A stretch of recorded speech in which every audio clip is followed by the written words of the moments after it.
Hello everyone, welcome back to Shridhi डोस्फेयर। आज के इस सेशन में हम डिटेल्स में समझेंगे ह्यूमन रिसोर्स डेवलपमेंट। इस वीडियो में हम कवर करेंगे introduction, meaning, definition, objective and last but not the least components of human resource development. So students, आज के टाइम में किसी भी कंपनी के पास मशीन्स हो सकते हैं, कैपिटल हो सकता है, टेक्नोलॉजी हो सकती है, लेकिन अगर स्किल्ड लोग नहीं होंगे ना तो ऑर्गेनाइजेशन कभी ग्रो नहीं करेगी। इसीलिए सबसे इम्पॉर्टेंट एसेट किसी भी कंपनी या ऑर्गेनाइजेशन का होता है उसके ह्यूमन रिसोर्स। और इन रिसोर्सेज को डेवलप करने का जो नाम होता है वही होता है ह्यूमन रिसोर्स डेवलपमेंट। तो शुरू करते हैं ह्यूमन रिसोर्स डेवलपमेंट के इंट्रोडक्शन से। ठीक है, तो in today's competitive world, organizations cannot grow only with machines, capital, technology. The strength of any organization is its human resource, but simply hiring people is not enough. They must be trained, motivated, guided and continuously developed. तो आज का जो world है वो बहुत ही competitive हो गया है। ऑर्गेनाइजेशन में सिर्फ मशीन्स, कैपिटल या टेक्नोलॉजी से कोई भी ऑर्गेनाइजेशन ग्रो नहीं करेगी। एक ऑर्गेनाइजेशन के ग्रोथ के लिए उसकी जो रियल पावर होती है वो होती है उसके लोग, उसके ह्यूमन रिसोर्स। ठीक है, तो उन लोगों को क्या सिर्फ हायर कर लेना ही एनफ होता है? तो नहीं, लोगों की हायरिंग एनफ नहीं होती है। उन लोगों को ट्रेन करना पड़ता है, मोटिवेट करना होता है, गाइड करना पड़ता है और टाइम के साथ साथ उनकी डेवलपमेंट करनी होती है। So this systematic effort to improve people is called human resource development। और उन लोगों के डेवलपमेंट के लिए जो आप सिस्टमेटिक एफर्ट लगाते हैं उसे ही हम कहते हैं human resource development. So HRD focuses on improving employees' skills, knowledge, ability, attitude, value and behavior so that both the employee and the organization grow together। तो HRD क्या करता है? एम्प्लॉयज़ के नॉलेज को, उनके स्किल्स को, उनकी एबिलिटीज़ को, उनके एटीट्यूड को, उनके वैल्यूज़ को और उनके बिहेवियर को इम्प्रूव करता है। क्यों करता है? ताकि कोई भी एम्प्लॉय ग्रो करे और ऑर्गेनाइजेशन के साथ साथ ग्रो करे। सो इन सिंपल वर्ड्स हम क्या कह सकते हैं कि जो ह्यूमन रिसोर्स डेवलपमेंट है ये एक प्रोसेस होता है for making people more capable and confident to perform better today and in the future। तो HRD का मतलब क्या है कि लोगों को आज और फ्यूचर दोनों के लिए ही हम और ज़्यादा कैपेबल और कॉन्फिडेंट बनाएंगे। नेक्स्ट है हमारा meaning of human resource development. So human resource development is a continuous and planned process through which employees are helped to acquire new skills, improving existing abilities, change attitude positively and prepare for higher responsibility। सो जो human resource development है ये क्या है? एक continuous और plan process है। इसमें employees की हेल्प की जाती है किस चीज़ के लिए? न्यू स्किल्स को सीखने में, एग्जिस्टिंग स्किल्स को और इम्प्रूव करने में, एटीट्यूड को पॉजिटिव बनाने में और एम्प्लॉयज़ को फ्यूचर में आने वाले जो भी एक्सपेक्टेड रोल्स, रिस्पॉन्सिबिलिटीज़ होती हैं, जो हायर रिस्पॉन्सिबिलिटीज़ होती हैं, उनके लिए हम प्रिपेयर करते हैं। Unlike HRM, which mainly manages people, HRD focuses on developing human potential। So HRM क्या करता है? वो लोगों को मैनेज करता है, लेकिन जो HRD है ये लोगों के पोटेंशियल को डेवलप करता है। सो HRD is about learning, growth and performance improvement. तो HRD जो है वो क्या करता है? सिर्फ मैनेज नहीं करता है। ये किससे रिलेटेड है? लोगों के लर्निंग से, ग्रोथ से और परफॉर्मेंस के इम्प्रूवमेंट का एक प्रोसेस है। नेक्स्ट है हमारा definition of HRD। So HRD का जो कॉन्सेप्ट है ये भी दिए थे हमारे लियोनार्ड नैडलर ने। और ये कब दिया था इन्होंने? 1969 में फर्स्ट टाइम इन्होंने इंट्रोड्यूस किया था। ठीक है, किसने किया था? लियोनार्ड नैडलर ने। ठीक है, तो जो हमारा HRD का कॉन्सेप्ट है ये फर्स्ट टाइम किसने इंट्रोड्यूस किया? लियोनार्ड नैडलर ने। कब किया? 1969 में। और इन्होंने एक डेफिनेशन भी दी है ह्यूमन रिसोर्स डेवलपमेंट की। क्या दी है? चलिए देखते हैं। Human resource development is a series of organized activities conducted within a specified time and designed to produce behavioral change. तो जो ह्यूमन रिसोर्स डेवलपमेंट है ये एक सीरीज़ है, किस चीज़ की सीरीज़ है, ऑर्गेनाइज्ड एक्टिविटी की, जो एक स्पेसिफाइड टाइम में कराया जाता है और डिज़ाइन किया जाता है बिहेवियर को चेंज करने के लिए। So this means HRD uses plan programme like training, coaching and development to improve employees behaviour and performance. मतलब जो HRD है ये एक प्लान्ड एक्टिविटी है, जैसे ट्रेनिंग, कोचिंग और डेवलपमेंट के थ्रू एम्प्लॉयज़ के बिहेवियर और उनके परफॉर्मेंस को इम्प्रूव किया जाता है। HRD is the process of improving the competency, motivation and effectiveness of employees in an organisation.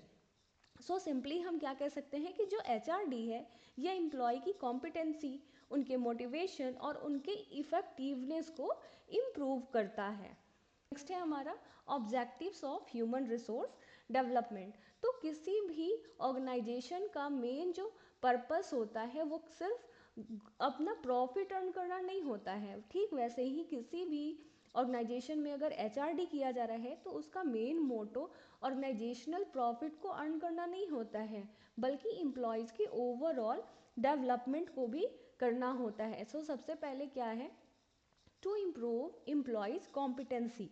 सो ये क्या कह रहा है कि HRD helps employees gain technical, managerial and interpersonal skills so that they can perform their job efficiently.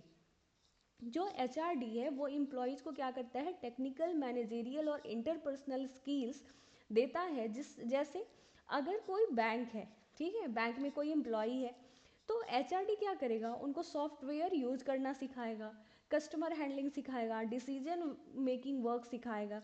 क्यों सिखाएगा, इससे जो एम्प्लॉई है ना वो अपना परफॉर्मेंस और बेटर कर सकता है। ठीक है, देन है टू डेवलप लीडरशिप स्किल्स। तो HRD prepare employees for higher positions by developing decision making, communication and leadership qualities. सो जो HRD है ये क्या करता है, ये फ्यूचर लीडर्स को प्रिपेयर करता है, एम्प्लॉय को डिसीजन मेकिंग में, कम्युनिकेशन और टीम हैंडलिंग सीखने में मदद करता है, जिससे कि वो आगे जा कर के लीडर बन सके। नेक्स्ट है to prepare for future needs. HRD trains employees for future technology, new roles and organizational changes. Technology क्या होती है, टाइम टू टाइम चेंज होती रहती है, अपग्रेड होती रहती है, और जो ह्यूमन रिसोर्स डेवलपमेंट है ये एम्प्लॉयज़ को न्यू टेक्नोलॉजी, न्यू रोल्स और चेंजेस के लिए रेडी करता है। नेक्स्ट है to improve organisational effectiveness. When employees are skilled and motivated, overall productivity and performance increases. So जो भी स्किल्ड एम्प्लॉय होते हैं ना तो उनकी प्रोडक्टिविटी अच्छी होती है, उनसे मिस्टेक्स कम होते हैं, और अगर ये दोनों चीज़ें अच्छी होती हैं तो ऑब्वियस सी बात है कि काम के क्वालिटी में भी बहुत अच्छा इम्प्रूवमेंट होगा। नेक्स्ट है to create healthy work culture. HRD promotes team work, cooperation, trust and a positive organisational climate. जो HRD है ना ये टीम वर्क, ट्रस्ट और कॉपरेशन को प्रमोट करता है एम्प्लॉयज़ के बीच में। इससे ऑर्गेनाइजेशन का जो इन्वायरमेंट होता है वो काफ़ी पॉजिटिव हो जाता है। नेक्स्ट है हमारा to enhance employee satisfaction. Employees feel valued and confident which increases job satisfaction and reduces turnover. So क्या कह रहा है कि एम्प्लॉय जब भी वैल्यूड फील करते हैं तो क्या होता है, उनकी जॉब सेटिस्फैक्शन इंक्रीज होती है, और जब जॉब से कोई भी एम्प्लॉय सेटिस्फाई होता है तो टर्नओवर धीरे धीरे कम हो जाता है। देन नेक्स्ट है हमारा components of human resource development. So सबसे पहले तो देखते हैं कि कंपोनेंट्स क्या होता है। तो जो HRD है ना वो कई इंटर रिलेटेड एक्टिविटीज़ का एक मिक्सचर होता है, और इन एक्टिविटीज़ को हम कंपोनेंट्स ऑफ HRD कहते हैं। ठीक है, सो सबसे पहला कंपोनेंट क्या है, training and development, then performance appraisal, then career planning and development, organizational development, coaching and counseling and employee engagement. So सबसे पहला हमारा component क्या है, training and development. तो training focuses on improving current job skills while development prepares employee for future roles. So training का focus क्या होता है, करेंट जॉब के लिए जो भी रिक्वायर्ड स्किल्स हैं उनको इम्प्रूव करना, और जो डेवलपमेंट है उसका फोकस क्या होता है, फ्यूचर के लिए किसी भी एम्प्लॉय को रेडी करना। तो ट्रेनिंग में दो मेथड्स होते हैं, एक ऑन द जॉब मेथड, एक ऑफ द जॉब मेथड, और फिर इन दोनों के अंदर वेरियस वेरिएंट्स होते हैं, लाइक वर्कशॉप्स होते हैं, सेमिनार्स होते हैं, स्किल डेवलपमेंट प्रोग्राम्स होते हैं, वेस्टिबल ट्रेनिंग दी जाती है, अप्रेंटिसशिप किया जाता है, इंटर्नशिप कराते हैं हम, ठीक है। And development includes leadership programme, management development, personality development. और इन सारी चीज़ों का पर्पस क्या होता है कि हम अपने एम्प्लॉयज़ को और ज़्यादा कैपेबल और कॉन्फिडेंट बनाएं। देन नेक्स्ट है हमारा परफॉर्मेंस अप्रेजल।